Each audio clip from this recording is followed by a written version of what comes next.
Miss Harrelson called the police and reported that someone had broken into her house. When the officers arrived, they found the woman tied up to a chair. She said a man in a black mask had entered her house and tied her up so that she couldn't even move. Then he had stolen all her savings and left. But the officers didn't believe Miss Harrelson and arrested her for misreporting. Why?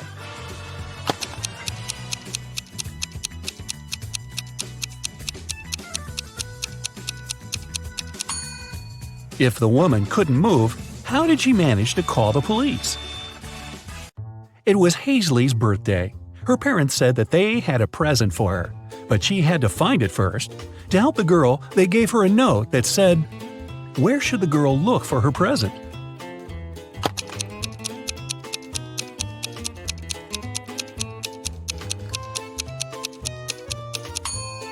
It seems as if the note doesn't make any sense, but that's only because the two halves of each word are switched. If Hazley places them in the correct order, she'll get pretty straightforward instructions. Your present is hidden in the basement. Sydney told her mother that she and her gymnastics team were going to a sports camp for the weekend. Mrs. Stevenson knew her daughter well and suspected it was just an excuse. Sydney was going to spend the weekend with her boyfriend instead.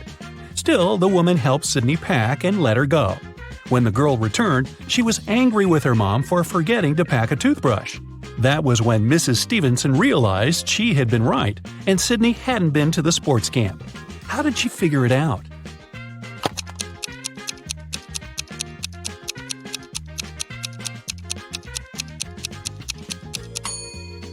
When she packed Sydney's things, she put the toothbrush in the bag with her gymnastics clothing.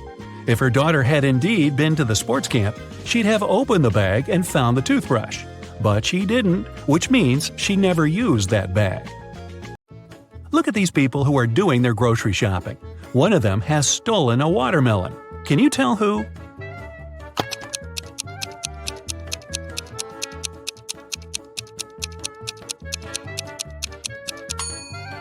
It must be this guy on the right. He's holding a soccer ball, but it looks as if it's very heavy.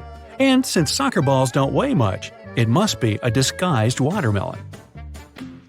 Mason went on an expedition to Antarctica. His boss asked him to send pictures as proof that he was actually there. Mason sent pictures every day, but when he returned from the expedition, his boss fired him. Take a closer look at the pictures and try to understand what his boss didn't like.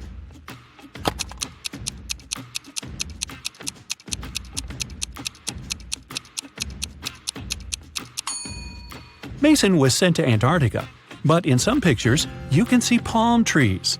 No wonder the boss realized the photos were photoshopped and Mason hadn't gone there at all. An old man had extremely poor vision. He was living with his son, Mark, because he needed assistance all the time. One day, the man was resting in his armchair while his son was preparing dinner. Suddenly, Mark heard glass shatter. The man ran into the room and saw that the window was broken. He asked what had happened. His father told him that some dark-eyed, dark-haired guy had thrown a stone into the window and shattered it. Then he ran away. But Mark didn't believe his father. Why?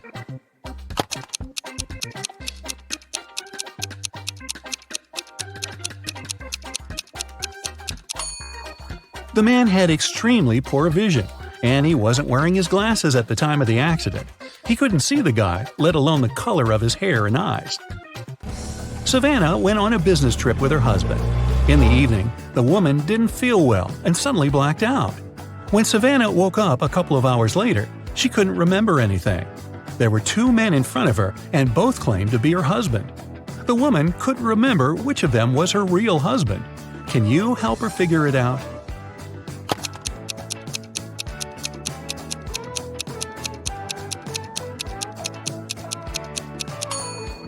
They went to a business meeting. That's why they are both dressed accordingly. The guy in a hoodie doesn't look formal, so her husband must be the other one, the man who's wearing a suit. Now, this girl, Susanna, can't remember who her husband is too. Can you help her?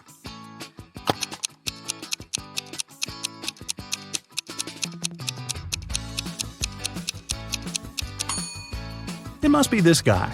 Look, he's wearing a ring while the other doesn't seem to be married. Ava's parents, John and Catherine, came to the hospital to pick up the teenager. Can you tell which of these young people is their child?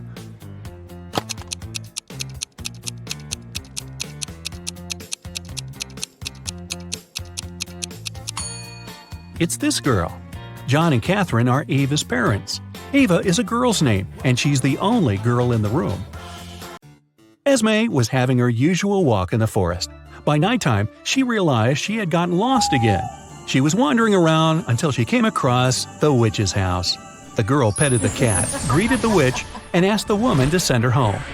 At that time, the witch was participating in a math tournament for witches from all over the world.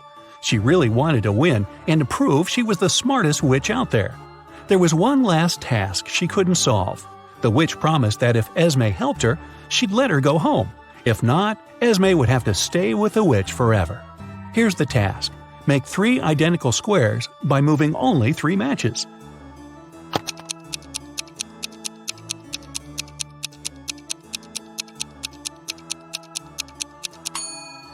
You just have to move these 3 matches over there. It works, and Esme can return home. Thor asked his friends to guess what his laptop's 3-digit password was. Each of them made a guess. The numbers they chose were 357-902-907-954. Even though no one's guess was right, every person guessed 1 digit correctly and exactly in its right place. Can you figure out Thor's passcode?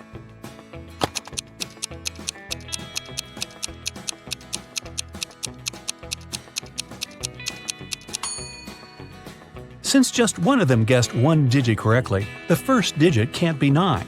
In this case, 3 people would have guessed it right, and there wouldn't be enough people to guess the third digit. The only other option for the first digit is 3, which means the second digit can't be 5 and the third one can't be 7. Since the second one can't be 5, then it's 0. 2 people guessed it correctly. And the third digit is 4. If it was 2, it would mean someone guessed 2 digits correctly, 0 and 2. But that's not true. So, Thor's code is 304. Students were divided into 2 teams to do one task. Storm, Dean, and Brooke were in Team Yellow. Elsie, Emma, and Veda were in Team Purple. Following the same logic, what group does Lexi belong to?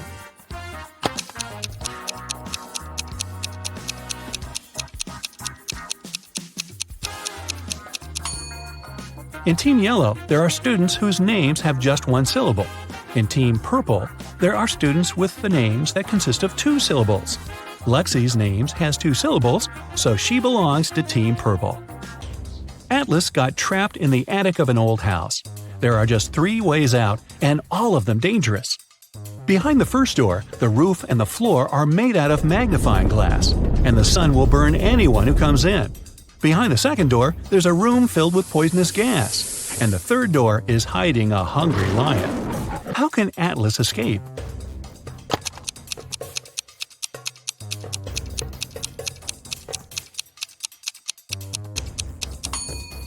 He should wait until it's night. The sun will set, and the guy will safely walk through the first door. Now, take a look at Iris and her close friends, Max, Ginny, Josh, and Ren. Who's her partner?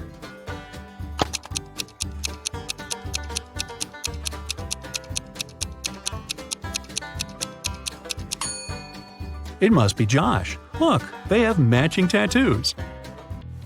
On a rainy night, Dylan was driving past a bus stop. There were 3 people there: an elderly lady who was feeling unwell, a doctor who saved many lives, and Selena, a girl Dylan had been crushing on for years. Unfortunately, there was only room for 1 more person in the car. What should Dylan do?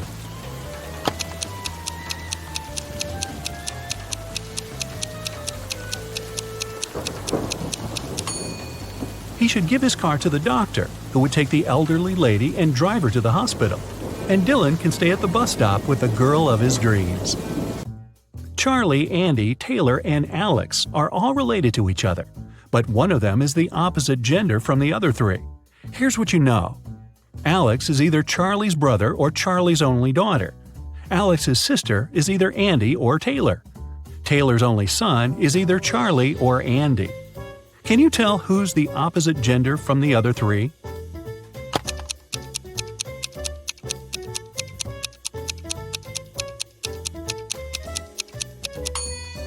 If Alex is Charlie's only daughter, then Alex cannot have a sister.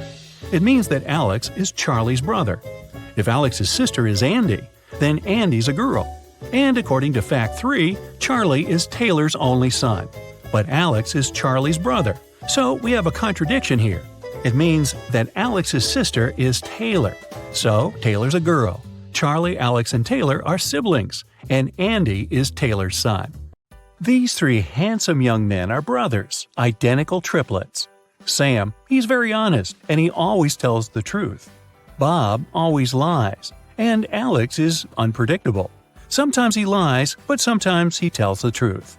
Amy is the brothers' old friend. She visited them after many years, and she could barely recognize who was who. Amy asked the guy who was sitting on the left, "Which brother is sitting in the middle?" The answer was, "Oh, that's Sam." Amy then asked the brother in the middle, "What's your name?" And the reply was, "I'm Alex." Then Amy turned to the brother on the right and asked, "Who's that guy in the middle?" The brother replied, "It's Bob." Those answers confused Amy because she had asked the same question 3 times and received 3 different answers. Can you help her figure out who is who?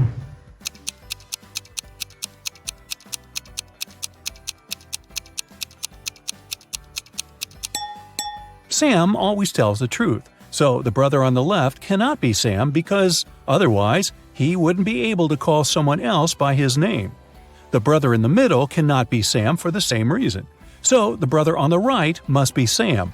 And since we know he always tells the truth, the guy in the middle is Bob, and the brother on the left is Alex. Both Bob and Alex lied to Amy. No wonder she hasn't seen them in years. Daniel lent $100 to Alex, one of the 3 triplets. Sometime later, Daniel wanted to get his money back. One morning, he meets one of the triplets not far from his house. Daniel can ask him a 3-word question. Sam always tells the truth, while Bob and Alex always lie. What question should Daniel ask?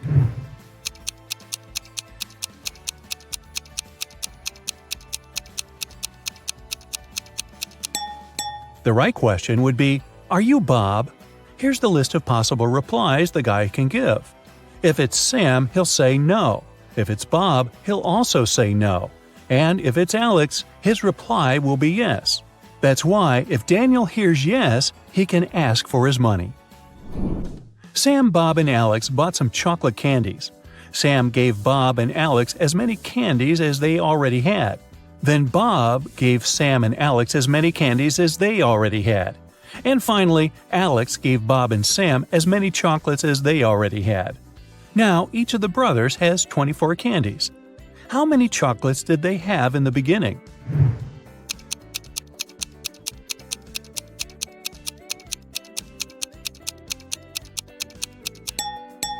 At first, Sam had 39 candies, Bob had 21, and Alex had 12.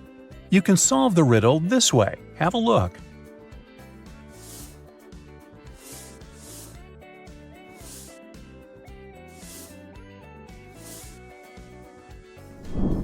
Bob leaves home and turns right 3 times. He wants to return home, but he's scared of Sam, who's wearing a mask. What's going on here?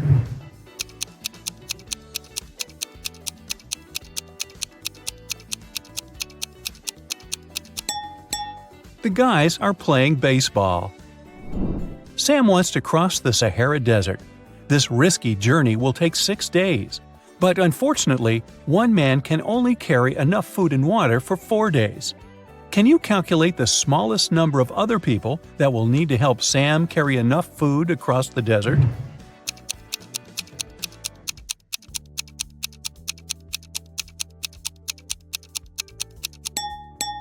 Two people. Let's suppose that Sam's brothers, Alex and Bob, agree to help him out. Never mind that Bob always lies. By the end of the first day, they'll have enough food for 9 days, 4 plus 4 plus 1. Now Alex can head back home with a 1-day food package. Meanwhile, Sam and Bob can continue their journey with an 8-day package. By the end of the second day, the total food supply will reduce to 6 food packages. Now Bob can grab enough food for 2 days and go home. At this point, Sam will still have a 4-day food package to fulfill his dream. Sam met a genie in the middle of the desert. The genie said, "Hi, I'm Leo. If you solve my riddle, I'm going to fulfill your wishes. But if you fail, you'll serve me till the end of infinity. Deal?" Well, Sam agreed. Here's the riddle. It's not alive, but it grows. It doesn't have lungs, but it needs air. It can't be washed, but it's never dirty. What is it? Can you figure it out?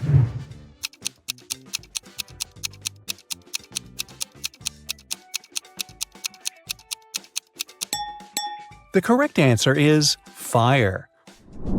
First of all, Sam asked the genie for some cash. 9 rare and priceless gold coins appeared in front of the guy. Leo gave Sam balance scales and said, "These coins look absolutely identical, but one of them is fake. The fake coin is lighter than the rest. What's the smallest number of weightings you'll need to find the fake coin?"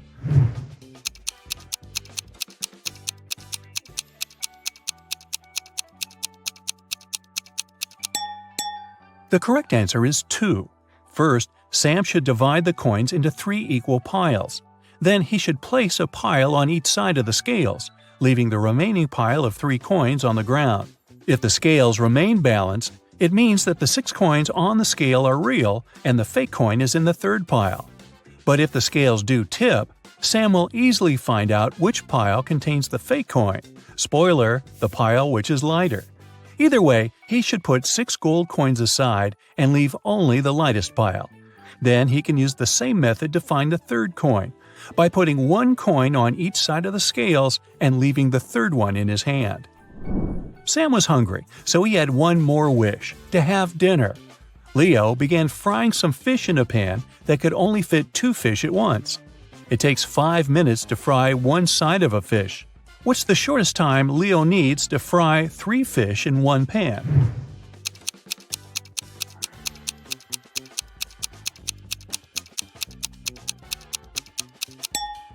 "15 minutes.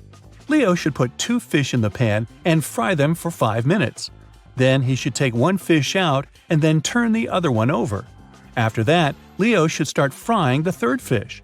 He should fry both fish for 5 minutes.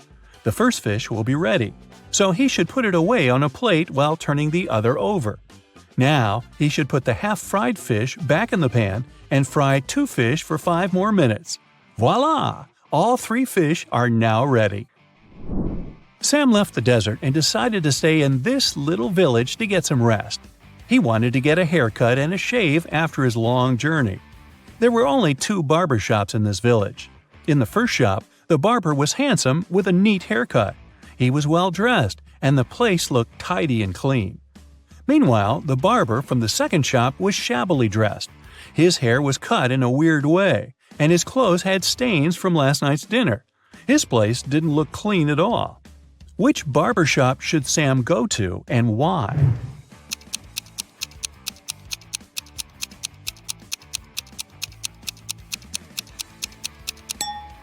Since there are only 2 barbers in the village, it's obvious that the tidy barber must have his hair done by the other, and the second barber must have used the services of the first man.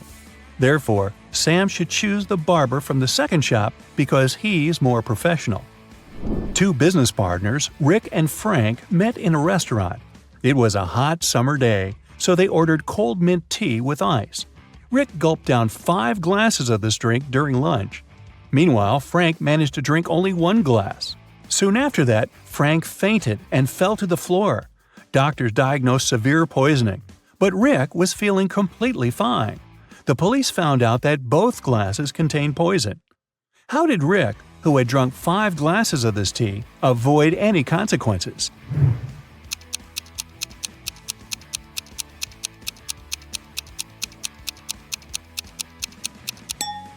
Rick survived because the poison was in the ice cubes.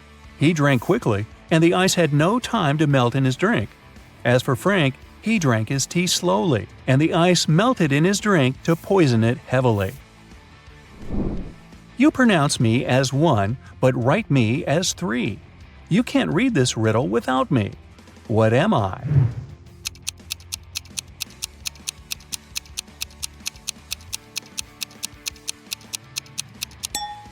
The correct answer is I. Bob bought a parrot from a pet shop and put it in a beautiful silver cage. The seller warned Bob that this parrot could give birth every 2 months, and it can deliver up to 5 babies at a time. How many parrots will Bob have in a year?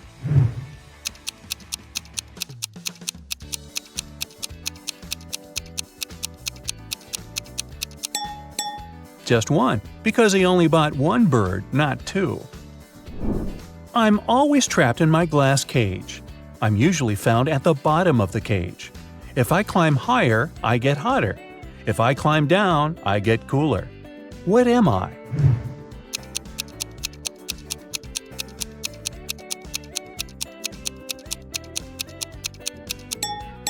The correct answer is a thermometer. A father is locked up in jail. His wife has gone bankrupt. Their son has to sell his hotel in order to gain some money. Yet their daughter doesn't care and is happy. How can someone be so heartless?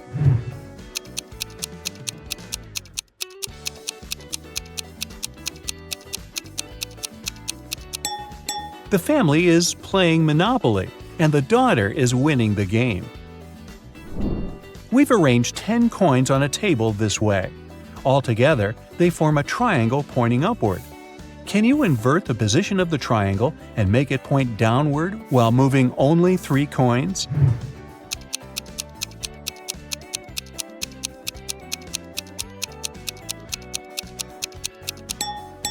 Here's the easiest way to do it. Just move these coins as shown. I'm always ahead of you, yet you can never see me. What am I?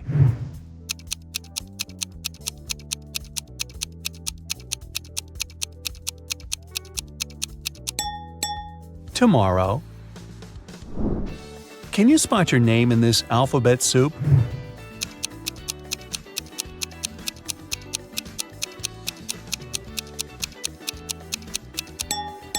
Oh, there it is. Rosie and Melanie are having an argument. Rosie yells, "I'm part of this club, let me in!" And Melanie replies, "Leave right now, you're not a member of our club." Can you figure out who's lying by just looking at this picture?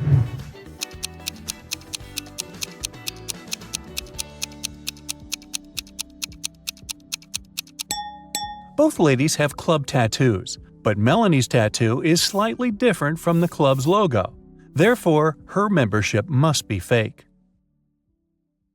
The university chancellor enters the auditorium where a lecture about genetic engineering occurs.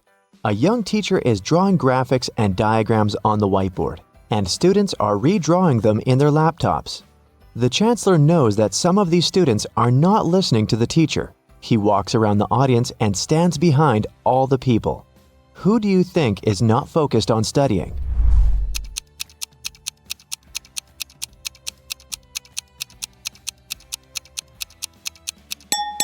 All students are typing the formulas on their laptops. That girl over there is solving a crossword puzzle on her computer. Detective Richardson is chasing a robber dressed in a clown's outfit. The thief runs into the territory of a big carnival. There are a lot of clowns here. Help find the suspect among them.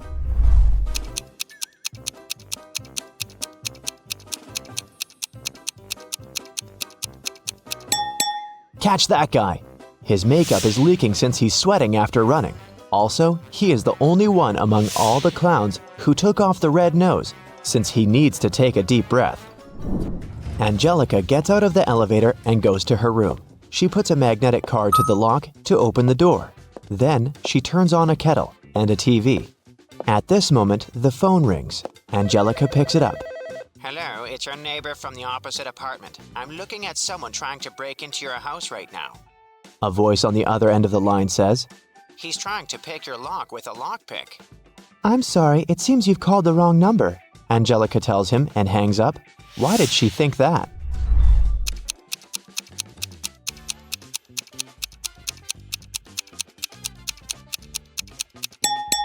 Her door has a magnetic lock. Howard got stuck on a deserted island after an emergency landing on his biplane. He had no fuel and no means of communication. He spent the last few nights building a raft from bamboo. He also sewed sails from the parachute, and now Howard is sailing away from the shore. At this moment, a storm begins. Waves and strong winds carry the small raft further from land, right into the center of the storm. And then Howard notices a ship. He's screaming for help, but a big wave turns the ship over. There's no chance of salvation. The raft sinks next, and Howard loses consciousness. He wakes up on the island again, surrounded by the ship's wreckage. Howard looks around and starts yelling with happiness. It seems he's saved. Why?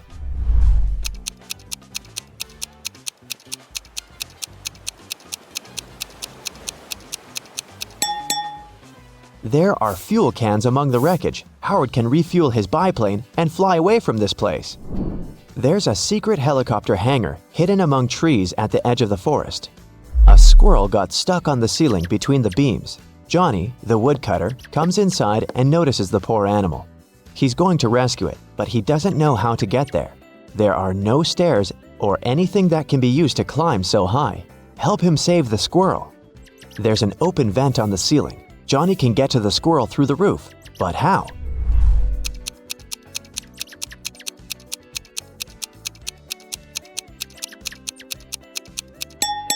The hangar is located among the trees. Johnny can climb a tree and jump on the roof.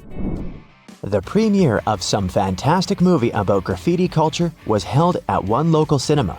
Some of the viewers liked it so much that they painted the wall of the building. The police caught 3 suspects.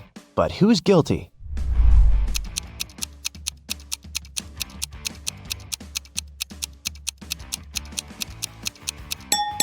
Look at this girl with blue hair. She has paint on her fingers.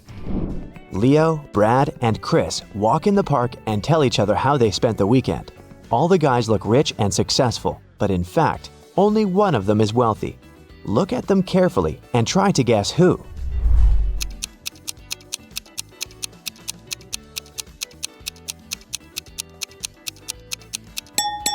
It's Brad. See the advertising banner of a new action movie hanging on a skyscraper in the distance? Brad's face is on it. Linda comes out of the library. She doesn't notice the curb ahead, stumbles over it, and breaks the heel of her shoe. She calls a taxi and goes to the city center. There's a street with many fashionable boutiques. Linda doesn't know which store to go to. The best shoes in town, the sign on the first building says. The best shoes in the country is written on the second boutique. The best shoes on the continent, the sign on a fashion house lights up. The best shoes on the planet is written on the next one. Linda moves on. The best shoes in the solar system. The best shoes in the galaxy. The best shoes in the universe. Then she notices a small shop at the end of the street. Linda chooses that one without hesitation. What was written there?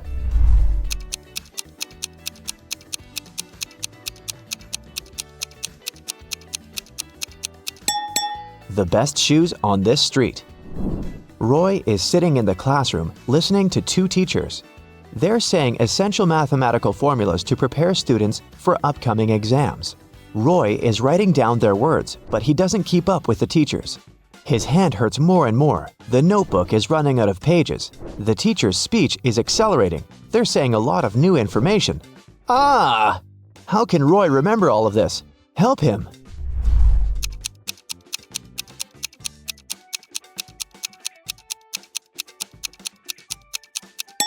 He needs to use the voice recorder on his phone. The plane takes off from the airport. A flight attendant walks through the cabin and sees 2 passengers arguing. The crew member asks what happened. Jay says that Courtney took his place. Courtney claims that this is her seat.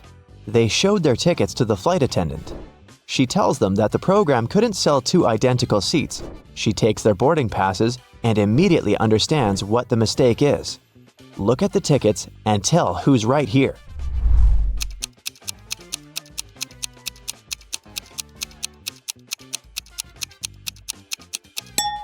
Seat 14F is written on both documents.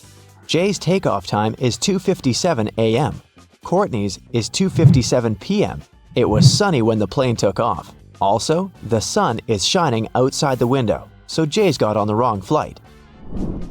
Alexis runs at the stadium every day, preparing for an athletics championship. And it starts today. Alexis warms up and notices a skinny guy among other runners. His legs look weak and thin. Is he gonna run? Alexis wonders. All participants get up to the starting position. 3, 2, 1, go! Alexis is running as fast as she can. She's in the lead, and that guy runs much faster and doesn't look tired. He wins. But how did he do it? Alexis realizes he's not a real athlete. He's not even a human. But how did she know that?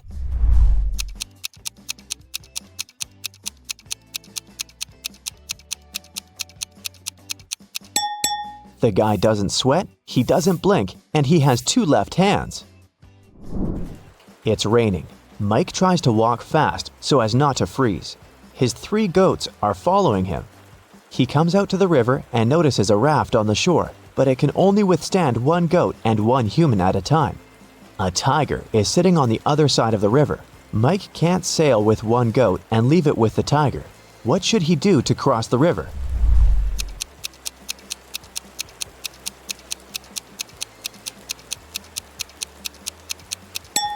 There's no need to cross the river this way. Look, there's a bridge far ahead.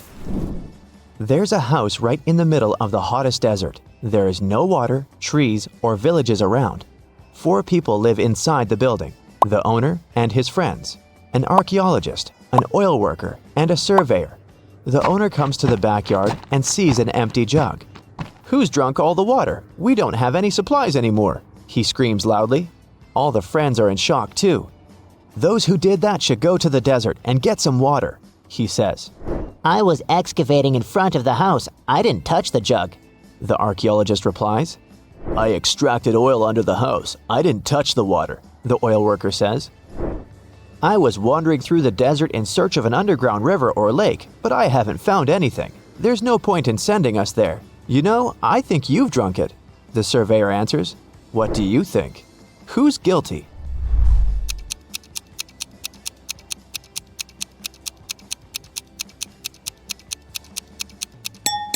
Nobody. The jug was outside. The hot sand and the scorching sun dried it up. Dr. Phil works in a laboratory for the study of microorganisms. He's sitting in his office, reading a new scientific article. At this moment, someone knocks on the door. It's a young laboratory assistant. He looks scared and says he's met a real monster. "It has several mouths, long tentacles, and 1 claw," the guy says. He locked it in the lab. Dr. Phil goes there to see it with his eyes.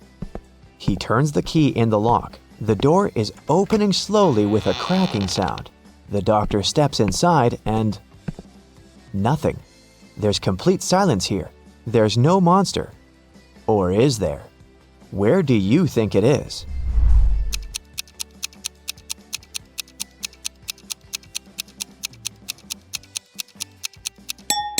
The monster is microscopic, sitting in the test tube. This is a laboratory for the study of microorganisms, remember?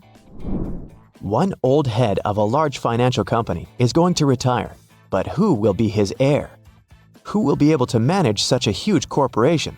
He's calling an emergency meeting. All employees gather in the conference room. The boss gives $100 to each of them. "That's all I had when I arrived in this city for the first time. But I used this money wisely and became rich," he says. "Who can use this banknote best of all will get the head position in the company. You have 2 weeks." At the appointed time, all the employees return to the conference room. Someone invested the money in startups. Someone bought shares from other companies. One guy just spent the $100 in a restaurant. Some smart people earned thousands of dollars. There were many worthy candidates, but none of them became the head of the company. Why? The reason is not related to money.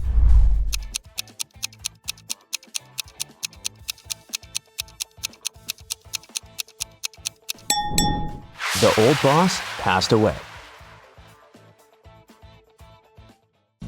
Detective Callum has been searching for a missing girl, Riley, for 3 weeks. He was in his office going through the case for the 100th time when he got an anonymous email saying, "Can you guess what's written here?"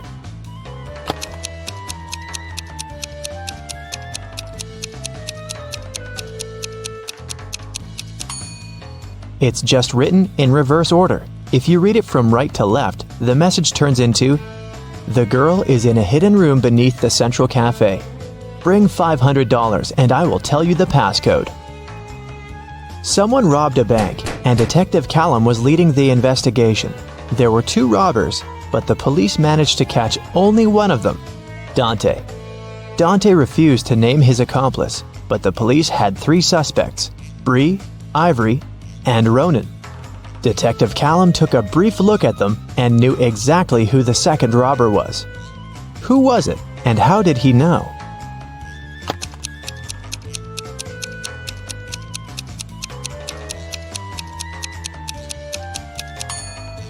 It's Ivory. Look, she has the exact same tattoo on her wrist as Dante. Holland went to work and asked her boyfriend, Kyler, to walk the dog.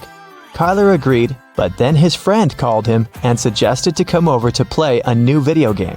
So, Kyler decided to skip the dog walk and went straight to his friends. Holland and he met right outside the house when they were both going back home. Kyler said that he'd walked the dog and then went to play with his friend. But Holland knew that he was lying. How?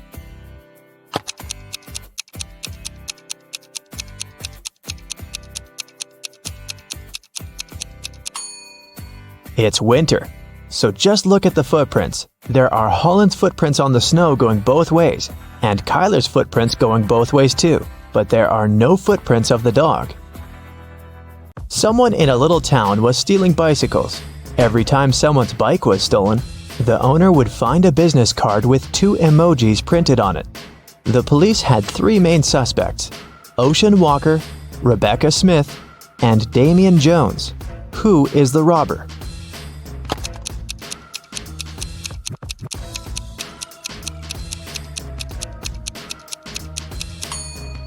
The emojis signify the name. They are a wave and a person walking, so the robber must be Mr. Ocean Walker. On Wednesday, after a break, Nash came to his desk and found a short love note written in red ink. It wasn't signed, but Nash had 3 girls in mind, so he asked each of them if she had written him the note. Layla said that she'd been chatting with her friends and didn't write any notes. Dawn said that she was busy all break finishing her homework. Oakley said that she had been in the bathroom and had just come back. Who do you think wrote the note?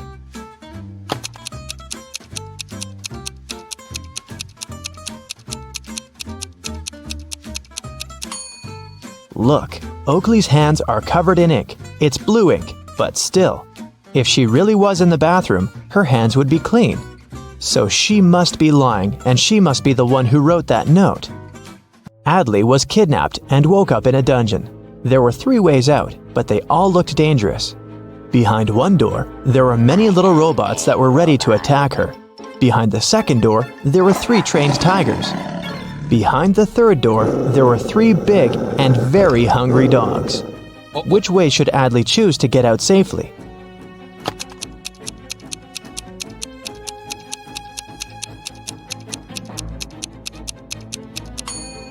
The best choice must be the first door. Although they're robots, they're still super small and probably can't cause her much harm. Right before a restaurant was about to open, someone had stolen all the money from the cashier's desk. A cook said that he was working in the kitchen and didn't have any free time. The security guy said that he was in the bathroom and didn't see anything. The waiter said that there was a suspicious visitor peeking around. Who do you think stole the money?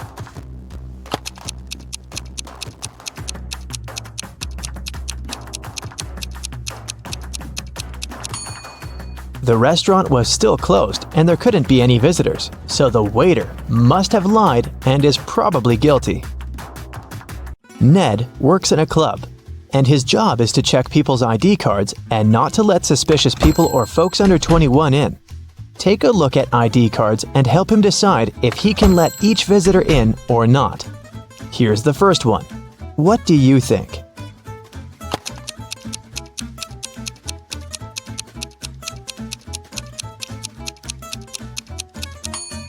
She seems fine. Let her in. Okay, here's the next visitor. What do you say?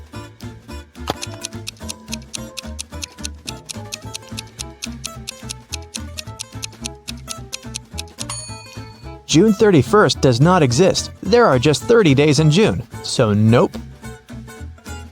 What about this guy?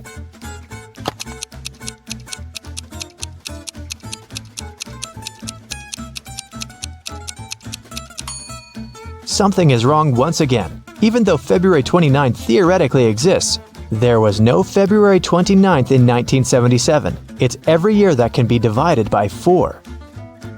Okay, what do you think about this girl?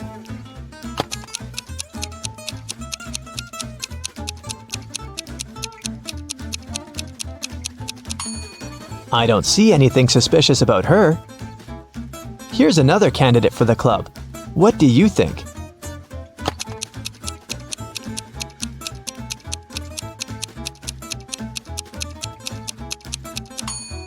Well, he is 22, and he seems fine to me. Let him in. A student was having an oral chemistry exam and was struggling with his last task. His professor decided to help him and have some fun, so he said that instead of the task, the student could guess his daughter's name. He only had one guess, but there was a hint. He wrote down several numbers: 32, 10, 14, 16. What's the professor's daughter's name?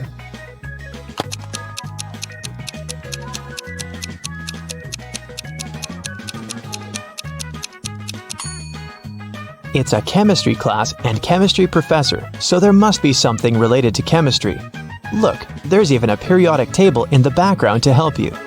The 32nd element is germanium, or Ge, and the 10th one is neon, or Ne, and the 14th one is silicon, or Si, and finally, the 16th element is sulfur, or S. Together, they form the name Genesis. A bank was robbed, but they couldn't find the robber. A week later, at night, Detective Callum woke up from a call from a local shop's owner. He said that he found the money under his terrace. Detective Callum arrived, but there was only half of the money stolen. The man said that he had seen a man by his shop a week ago. It was a full moon, so he could see that the man had red hair and was wearing a dark hoodie. Still, the shop owner was arrested. Why?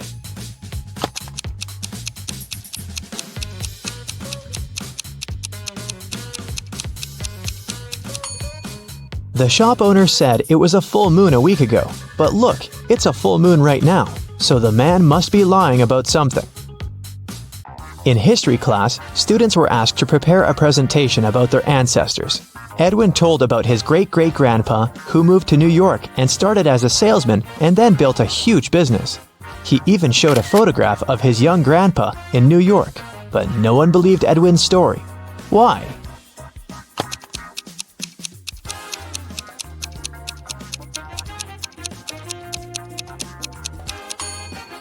Even though the picture is black and white and looks old, old New York looks very much like modern New York, with dozens of skyscrapers.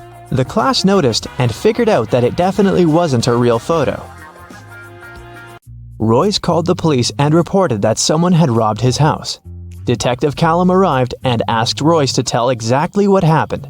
Royce said that he had walked into his room and saw someone getting out of the window. It was still open because Royce didn't care to close it or touch anything before the police arrived. He checked his wardrobe and found that his savings had been stolen. Detective Callum closed the case. Why?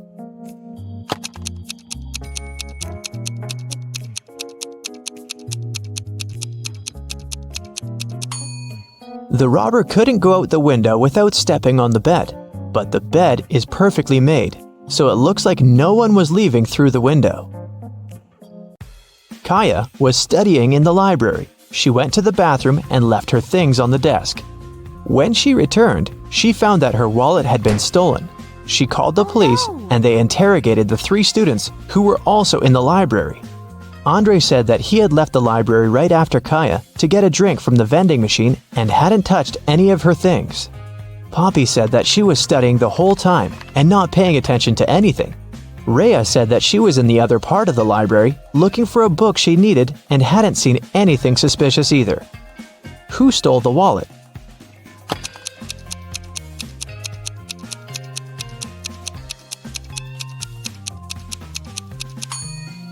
It was Andre. He said that he had left to get a drink in a vending machine, but look, there's no drinks in the vending machine, only snacks. A young man named Colton was living with his best friend Cassidy. One morning, he called the police because Cassidy wasn't breathing. He said that he'd been working all day and had returned home late, so he hadn't seen her or talked to her for over a day. In the morning, he found her in bed like that. Last night, Cassidy had a headache and had to take many pills, so maybe that was the reason. Colton was immediately arrested. Why?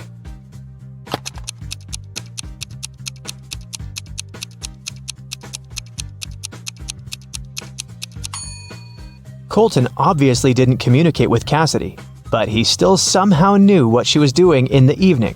He must have come up with all of it, as he is probably guilty.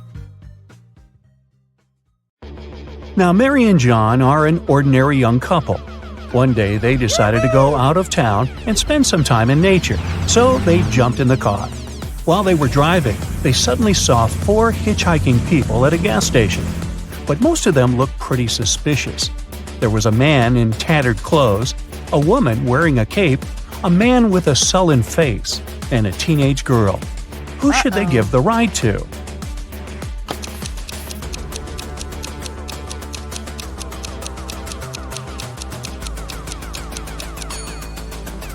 Look, the woman in a cape doesn't cast a shadow. She must be a vampire.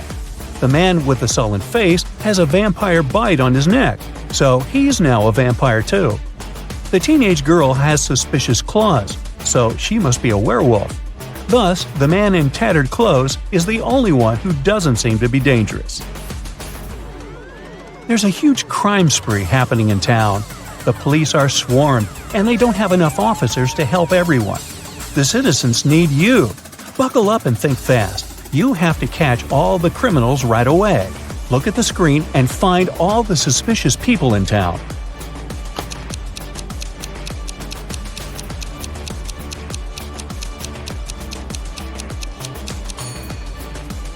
There are only 2 of them, actually. First off, look at this lady. Why would she wear 3 wristwatches at the same time? These must be stolen. And since she has no bag or pockets, she had to put them all on her wrist. Next, there's this bearded man. Seems like he's got a lot of jewelry hidden in his beard. Oh, that's a weird construction. Paula and Jeremy have been married for 5 years already. They had a perfect relationship and everything was great. One day, Jeremy had to leave for a business trip for a week. However, he came back home unexpectedly 2 days later. Paula instantly realized that it wasn't Jeremy and called the police.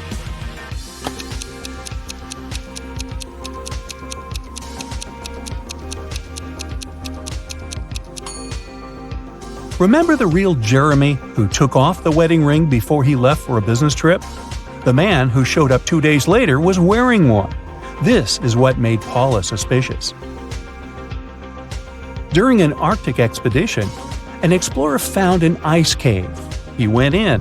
Suddenly, the entrance got blocked by a small avalanche. Luckily, there were 3 other passages in the cave. But here's the catch. Each passage has a warning sign for the explorers. It says that the first passage leads to a group of Yeti, the second one leads to a huge group of mammoths, and the third one leads to hungry bears. Which passage should our explorer choose?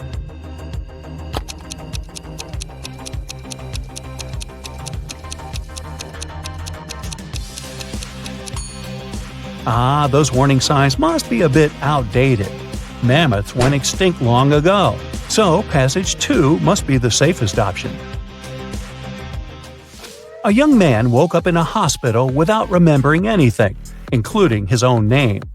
Beside his bed, there were 3 men, each of them claiming to be this young man's brother.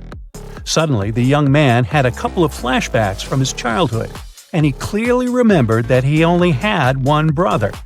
Who is his real brother?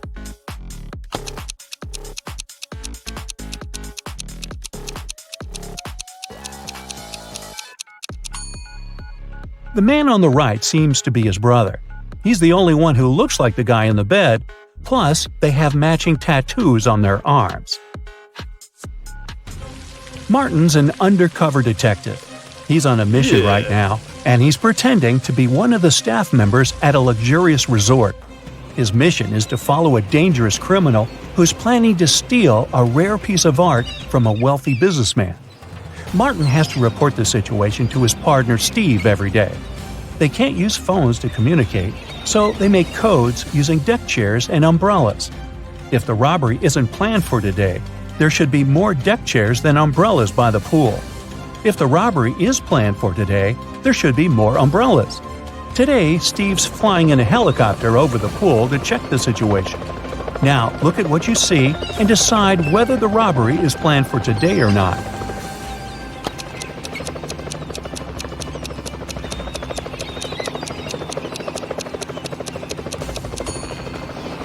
Yes, the robbery is planned for today. There are 5